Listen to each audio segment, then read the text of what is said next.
Board exam में इस साल बिल्कुल ऐसा पेपर देखने को मिलेगा।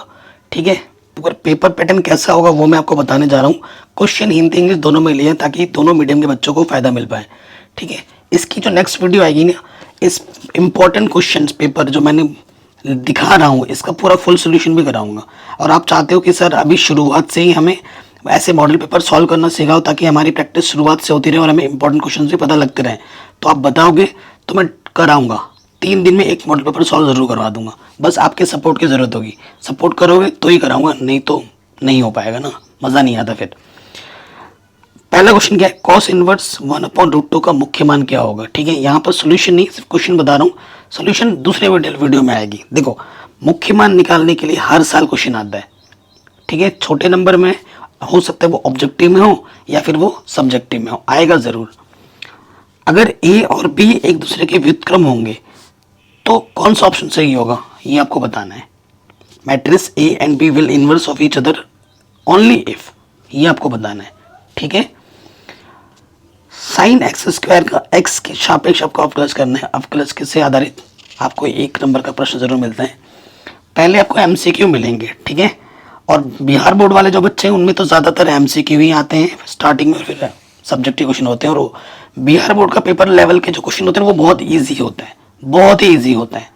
ठीक है, बाकी यूपी बोर्ड सीबीएसई बोर्ड के कंपैरिजन में बिहार बोर्ड के जो क्वेश्चन का लेवल होता है वो बहुत ही आसान होता है।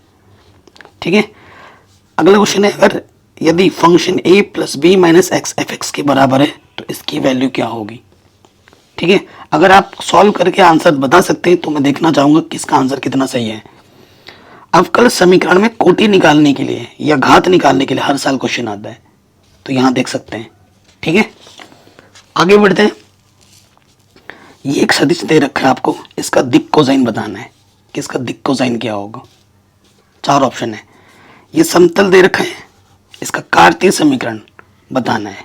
ठीक है, फिर क्या बोला है, यदि ए और बी स्वतंत्र घटना है और प्रायिकता ए का मान इतना है, प्रायिकता बी का मान इतना है, तो पी ए इंटरसेक्शन बी का मान क्या होगा। सूत्र लगाना है, आंसर आ जाएगा चुटकियों में। फिर हमसे बोला है, ये इतने ही एमसीक्यूज हैं। ठीक है, बिहार बोर्ड को छोड़कर सभी के क्वेश्चन पेपर ऐसे रहने वाला है इस साल।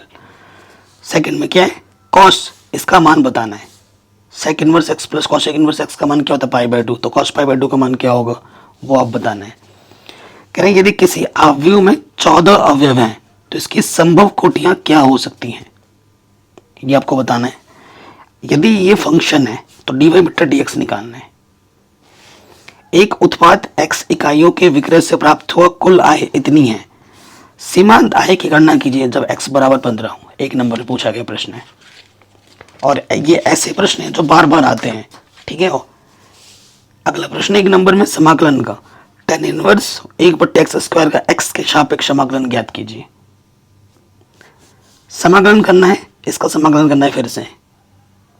फिर हमें दे रखा है ये a है, ये b वेक्टर है, तो आपको a.b निकालना है। कक्षा 11 में आपने पढ़ा है, फिजिक्स में पढ़ा है आपने, अभी भी पढ़ रहे हो फिजिक्स में।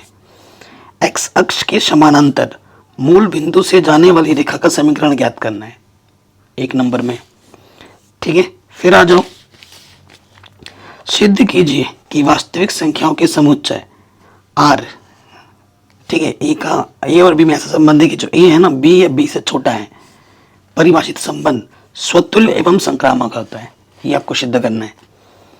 वे अंतराल ज्ञात करने, हर साल आने वाला प्रश्न है, जिसमें ये जो फलन है प्रदत्त फलन एक वर्धमान हो, वर्धमान कहाँ पे होगा वो इंटरवल आपको बताना है।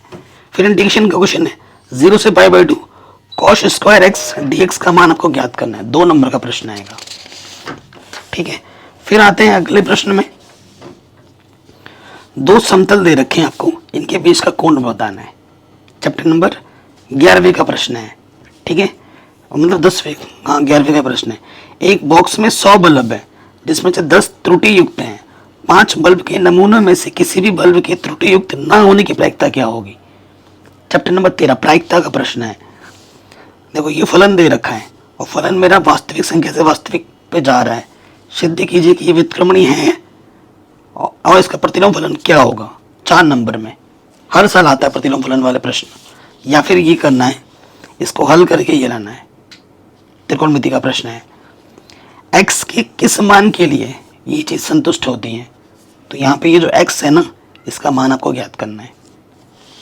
ठीक, ये दे रखा है x बराबर ये दे रखा है, y बराबर ये दे रखा है, तो d2y/dx² निकालना है। 5वें चैप्टर का प्रश्न है। ठीक, फिर इंटीग्रेशन का क्वेश्चन है, हर साल आने वाला प्रश्न। 0 से पाई x tan x बट्टे में sec x + tan x का मान ज्ञात करना है 4 नंबर में, या फिर इसका इंटीग्रेशन ज्ञात करना है, पार्शियल फ्रैक्शन से होगा। 7.5 पर आए प्रश्नावली प्रश्न है। ये a वेक्टर है, ये b वेक्टर है, तो आपको इसका ये कैलकुलेट करना है और फिर ये कैलकुलेट करना है 4 नंबर में। बहुत ही आसान प्रश्न है। न्यूनतम दूरी निकालने के लिए हर साल प्रश्न आता है। ये वेक्टर फॉर्म में दे रखा है r, ठीक है, 2 रेखा दे रखी है, इनके बीच की न्यूनतम दूरी ज्ञात करनी है, हर साल आता है। या फिर उस बिंदु के निर्देशांक ज्ञात कीजिए जहां बिंदु A और B को मिलाने वाली रेखा XY तल को काटती है। चैप्टर नंबर 11 का प्रश्न है। या फिर निम्नलिखित समीकरण को आव्यूह विधि से हल कीजिए। हर साल आने वाला प्रश्न है, हर साल आता है। मैं बार बार बोल रहा था, इस साल भी आएगा, हर साल आता है।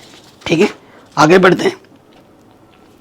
चैप्टर नंबर 6 का क्वेश्चन है, सिद्ध कीजिए कि आर त्रिज्या के गोला के अंतर्गत उच्चतम आयतन के लंबवृत्त शंकु की ऊंचाई इतनी होती है, 5 नंबर में। या फिर परवलय के बिंदु पर स्पर्श रेखा और अभिलंब के समीकरण ज्ञात कीजिए। या ये जो दीर्घवृत्त है और इस रेखा से घिरे हुए क्षेत्र का क्षेत्रफल ज्ञात कीजिए। 8वें चैप्टर का प्रश्न है, 5 नंबर में। ये जो अवकल समीकरण में दे रखा है, इसका विशिष्ट हल हमको ज्ञात करना है।